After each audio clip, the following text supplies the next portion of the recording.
Ibrahim Traoré met a blind man on the street. What he whispered made him cry. You won't believe what just happened. The sun was blistering over Ouagadougou. Dust curled up from the road as motorbikes buzzed past, their riders weaving between street vendors calling out prices for mangoes, tea, and cloth. President Ibrahim Traoré was not supposed to be here. Not without guards. Not without a motorcade. But sometimes he slipped away, pulled by something deeper than duty, something he couldn't explain. Today, it was a narrow side street near the central market, a place he remembered from childhood. Back then, he ran barefoot here, weaving between fruit stands, laughing at the smell of frying peanuts and the shout of traders. Now, decades later, the streets felt smaller, or maybe he had just grown. He wore plain clothes, no uniform, no medals. Just a man in a linen shirt and sunglasses, walking among his people. Then he saw him. An old blind man sat on the curb, his cane tapping the stones, a battered hat beside him with only a few coins inside. His skin was thin and dark, stretched over his bones. His eyes were pale, almost white, the irises faded with age or sickness. Traoré paused. Something, a flicker, an instinct, made him stop. The old man's head turned sharply, as if sensing him. Mr. President, the man rasped softly. Ibrahim froze. He had said nothing. There were no cameras, no entourage, no signs. How do you know who I am? He asked, voice low, cautious. The old man smiled, a sad curve of his cracked lips. A blind man sees what the eyes miss. People were pushing past them now, shoppers, kids, tourists. No one noticed the two men, one standing, one sitting, locked in a moment outside time. Traoré crouched slightly. What do you want, old father? The man leaned forward, his mouth barely moving. They will betray you, he whispered. Traoré's heart jolted. Who? The ones inside your walls. The president's breath tightened. His eyes darted around. Still, no one was watching. But the old man's grip shot out, surprisingly strong, wrapping around his wrist. I have seen them meet, the blind man said. In the night, in the palace gardens, beneath the fig tree. The fig tree. Traoré's mind raced. There was only one fig tree inside the presidential compound, an ancient one his mother used to sit under. Who are you? Traoré asked sharply. But the old man was already letting go, settling back, his head turning away as if finished. His fingers trembled as they returned to his cane. Be careful, son of Burkina. Eyes deceive, ears lie, but a broken heart always knows. Suddenly, a burst of laughter from nearby kids broke the moment. When Traoré looked up again, the blind man was silent, motionless. A chill ran down the president's spine. His bodyguards were searching for him now. He could hear their voices rising over the crowd, panicked, calling his name. But Ibrahim Traoré stood frozen, heart pounding, one question hammering through his skull.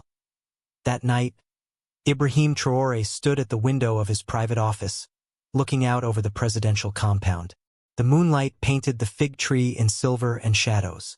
Inside, the room was silent except for the faint ticking of an old clock, a gift from his father long dead. On his desk lay open files, diplomatic memos, and a black leather notebook where he wrote things no one else could read. But tonight he couldn't focus. The blind man's words rattled inside his head. They will betray you, the ones inside your walls. Who? He glanced at the names on his latest security brief.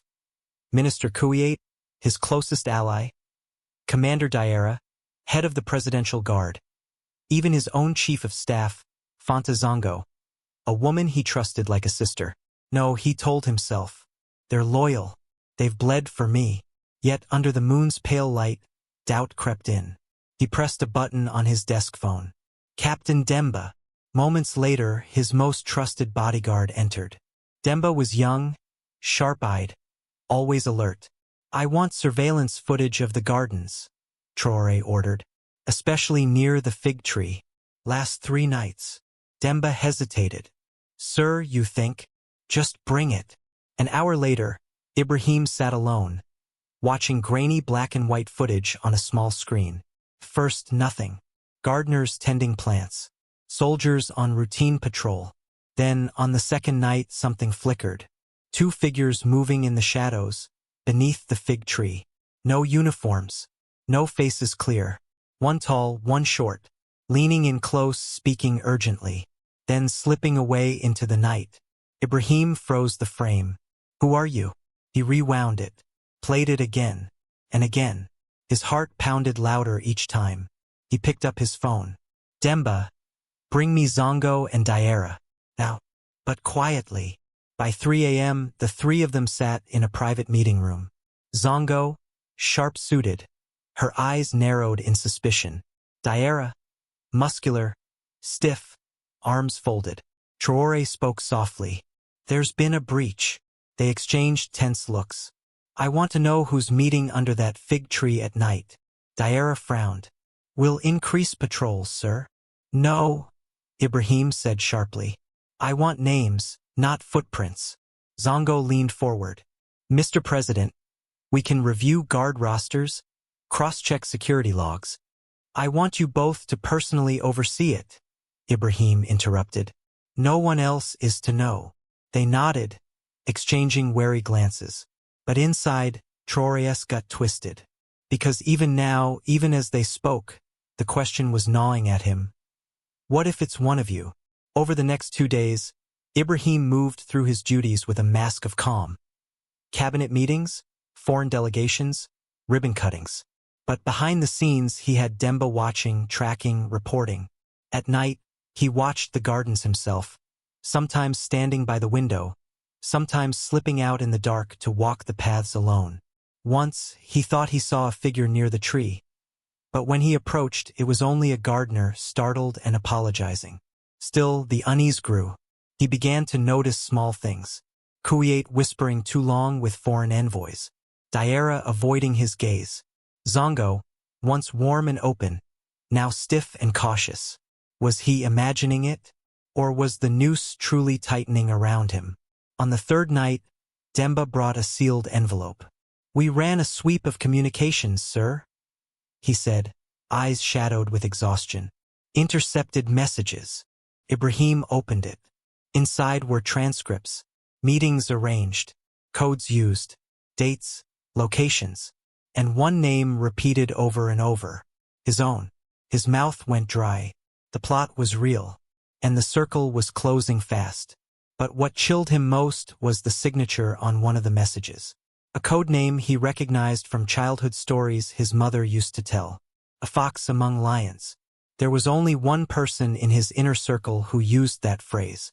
His heart hammered in his chest. Zongo. That night, Ibrahim sat in his office, waiting.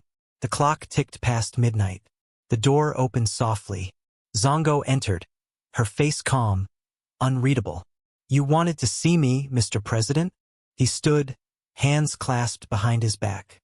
"Tell me, Fanta," he said quietly. "How long have you been meeting under the fig tree?" Her eyes flickered, just for a second. "I don't know what you mean," she said. But the way her hand drifted to her pocket told him everything. Demba stepped from the shadows, gun drawn. For a moment no one breathed. Then, softly, Ibrahim spoke. "You were like a sister to me." Her face broke, just a little. A flicker of regret or maybe anger. "We all have our reasons, Ibrahim," she said, voice low. "Yours just happened to wear a crown." And in that instant, Ibrahim knew. The real game had only just begun. The night was still, heavy with the weight of betrayal. Ibrahim sat alone in the dimly lit room, elbows on the table, head in his hands. Zongo had been arrested, or rather secured, in one of the underground cells. She hadn't resisted.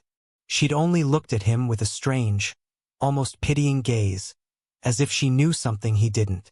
And that was what haunted him, because this wasn't over. Not by a long shot. Captain Demba entered, face pale. "Sir, we've been going over her communications.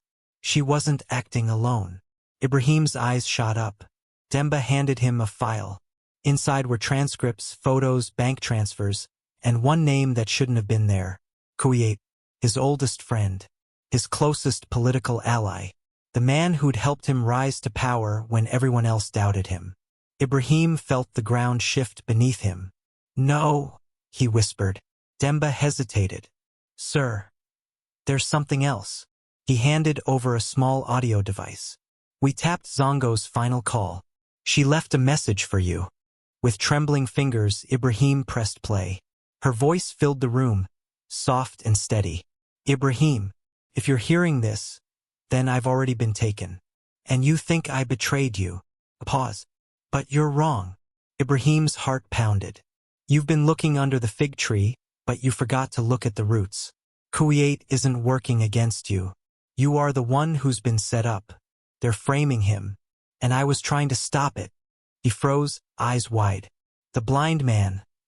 The one you met on the street, he was sent to warn you. But not about me. About them." Another pause. "Look deeper, Ibrahim, or you won't make it to the end of the week." The message ended. Ibrahim sat in stunned silence. The next morning, Ibrahim summoned Kuwait to a private meeting. His ally entered, looking tired but determined. "You wanted to see me, old friend?" Ibrahim studied his face. Lines of exhaustion, eyes heavy with secrets. "Kuwait, have you been conspiring against me?" The man gave a weary smile. "Ibrahim, if I wanted you gone, you'd already be gone." Something in his tone, flat, resigned, rang true. Ibrahim's mind raced. If Zongo was innocent, if Kuwait wasn't the enemy, then who? A memory struck him like lightning. The blind man's last whispered words. "They're inside your walls. Not the walls of the palace. The walls of his mind, his past, his trust." His eyes widened as he realized who he hadn't questioned. Not Zongo, not Kuwait, not even Daira. Demba, the one who knew everything. The one who always stood at his side. The one who had fed him every piece of information, every intercepted message, every discovery that had pointed him toward his own allies. Ibrahim stood slowly. "Kuwait, we need to leave this room quietly," he murmured. "We're being watched." Kuwait frowned. "By whom?" Ibrahim's jaw clenched. "By the man I trusted the most."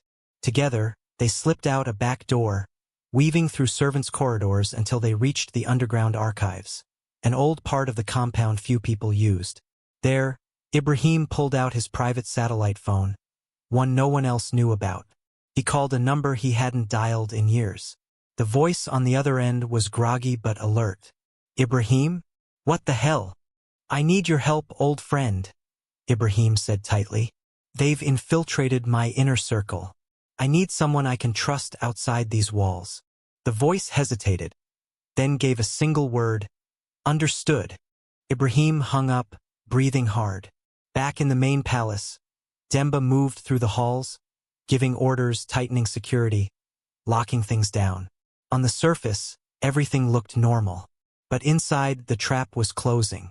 And Ibrahim knew it was only a matter of time before the final move was played. He had to act first. That night, Ibrahim waited in the shadows of the garden. Beneath the fig tree, footsteps approached softly. Demba emerged, sharp-eyed, scanning the darkness. "Sir," he called quietly. Ibrahim stepped into the moonlight. For a moment, they faced each other in silence. Then Ibrahim said softly, "Why, Demba?" The young man's eyes flickered. A flash of something cold and sharp passed across his face. "You were never going to last, Ibrahim," Demba said. "The world's already moving on. I was just helping it along." Ibrahim's throat tightened. "And the blind man?" Demba smiled faintly. "A loose end. Should have cleaned it up sooner." Ibrahim exhaled slowly. "Then let's finish this." As they faced off under the ancient fig tree, Ibrahim realized the true betrayal was never about politics or power. It was about the people he'd let closest to his heart. The garden was silent except for the faint rustling of leaves. Ibrahim and Demba stood facing each other beneath the heavy branches of the old fig tree, the place where so many decisions, promises, and betrayals had taken root over the years. The moon hung low, casting sharp silver light across Demba's face. His eyes were cold now, stripped of the loyalty they had once shown. "I should have seen this coming," Ibrahim murmured. Demba tilted his head, a faint smirk tugging at his lips. You saw only what you wanted to see, sir. From the shadows, Kuwait stepped forward, tension thick in his every movement. His hand hovered near the concealed pistol under his coat. Ibrahim, Kuwait whispered, we need to end this. Now. But Ibrahim raised a hand, stopping him. He took a slow, deliberate step closer to Demba. Tell me, Demba, Ibrahim said softly, how long have you been planning this? The younger man's smile hardened. Long enough to know you're too blinded by your ideals to lead this country where it needs to go. Ibrahim's jaw clenched. Was it ever about me? Or was it always about power? Demba laughed quietly. It's always about power, Ibrahim. That's the part you never understood. For a moment, the two men stood locked in a wordless standoff. Then, without warning, Demba moved. His hand darted to his belt, drawing a small pistol in a flash of steel. But Ibrahim was ready. In one smooth motion, he stepped to the side. Kuwait lunged forward, grabbing Demba's wrist.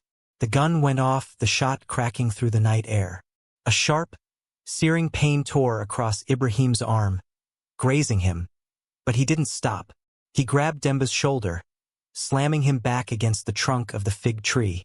The three men struggled in the moonlight, the ancient roots shifting under their feet, the branches above shivering as if the tree itself were watching, remembering every betrayal it had ever witnessed. Finally, with a guttural shout, Kuwait wrenched the gun free, tossing it into the bushes. Demba sagged against the tree, panting, eyes burning with hatred. It's too late, Ibrahim, he hissed. You think this ends with me? There are others. You can't stop the tide. Ibrahim stood over him, chest heaving, the blood from his arm trickling down his sleeve. He looked at Kuwait, then back at Demba. And suddenly he understood. This wasn't just about rooting out a traitor. It was about facing the truth, the hard, unshakable truth that the enemy wasn't just outside. It was inside. Inside the system. Inside the palace. Inside himself. For years, he'd convinced himself he was the one holding the line, the one keeping the country from slipping into chaos. But all along, the cracks had been widening, the rot spreading beneath the surface. And here was Demba, the living proof. A man he'd trusted. A man he'd raised up. A man who had turned because he believed Ibrahim had already failed. Ibrahim crouched down slowly, meeting Demba's gaze. I'm not naive, Demba, he said quietly. I know this doesn't end here, but it has to start somewhere. He stood. Kuwait, call the guard. But before Kuwait could move, Demba gave a sudden, sharp smile. You're too late. A flash of movement. Demba's hand slipped from his coat, pressing a small trigger device. For one heart-stopping moment, everything froze. Then Ibrahim heard it, a faint ticking sound. His blood turned cold. Kuwait, get down. The explosion ripped through the side of the palace, sending a shockwave tearing through the garden. Flames burst into the night sky as debris rained down, shouts and screams filling the air. Ibrahim hit the ground hard, his ears ringing, the world spinning around him. Through the smoke, he saw Kuwait struggling to his feet, coughing, blood streaking his temple. And Demba gone, vanished into the chaos. Staggering up, Ibrahim looked at the burning palace, the screams of his people, the crumbling stone that had once been his sanctuary. The blind man's words echoed in his mind. They're inside your walls. But now those walls were coming down, literally and metaphorically. Ibrahim clenched his fists. This wasn't over. It was just the beginning. And he had a country to save. Smoke curled into the pale morning sky. Ibrahim stood at the edge of the ruined courtyard, boots crunching over broken stone and ash. The once imposing palace loomed behind him, half collapsed, its proud walls now blackened and cracked. Emergency workers rushed back and forth, pulling survivors from the rubble, their shouts mixing with the wail of sirens. Kuwait limped up beside him, arm in a sling, face pale but determined. They've secured the north wing, sir, he said quietly. But Demba, no trace. Ibrahim didn't answer. His eyes were locked on the horizon, where the sun rose blood-red over the city, casting long shadows across the streets. The night had taken everything from him. His government fractured, his closest allies scattered or dead, his own reputation hanging by a thread. He should have felt defeated, crushed. Instead, he felt clear. The blind man's whisper echoed again in his mind. The rot is not outside, it's inside. Ibrahim had been looking outward for too long, at foreign powers, at rebel factions, at political rivals. But the real war had always been within. Within the palace. Within his own circle. Within himself. He turned sharply, striding through the wreckage. Kuwait, assemble the council, he ordered. Kuwait blinked. Sir, we don't even know who's alive. Then find out. Ibrahim's voice was iron. No more shadows. No more guessing. We flush them out. Every last one. His friend straightened, pain flickering across his face, but he nodded. Yes, sir. As Kuwait limped away, Ibrahim looked down at his own hands. Scarred, dirt-streaked, trembling slightly. He flexed his fingers slowly. For years, he had gripped power like a shield, telling himself it was for the people, for the country. But somewhere along the line, it had become a cage. Now, standing among the ruins, he understood. If he wanted to rebuild, it couldn't be with the same broken tools, the same corrupt alliances. Something new had to rise from these ashes. He walked alone through the rubble, past a fallen banner with the nation's crest, past the charred remains of a ceremonial chair. His eyes lifted to the battered fig tree in the center of the courtyard, the place where it had all begun, the place where Demba had nearly ended it. Its branches were scorched, its trunk split, but it still stood. Ibrahim exhaled, slow and steady. He reached out and pressed his hand against the rough bark, feeling the deep grooves beneath his fingertips. This time, he whispered, we start honest. Far across the city, in a darkened alley, Demba slipped through a side door into an unmarked car. His eyes gleamed as he watched the smoke rise from the palace, a faint smile playing at the corner of his lips. This isn't over, Ibrahim, he murmured. Not by a long shot. The engine rumbled to life, and the car vanished into the twisting streets. Back at the palace, Ibrahim stood alone as the first light of day broke across the ruined courtyard. The camera pulled back, rising higher, higher, revealing the devastation below, the flickering fires, the tiny figures moving like ants among the rubble. And above it all, the battered fig tree, still standing, still reaching for the sky. Fade out,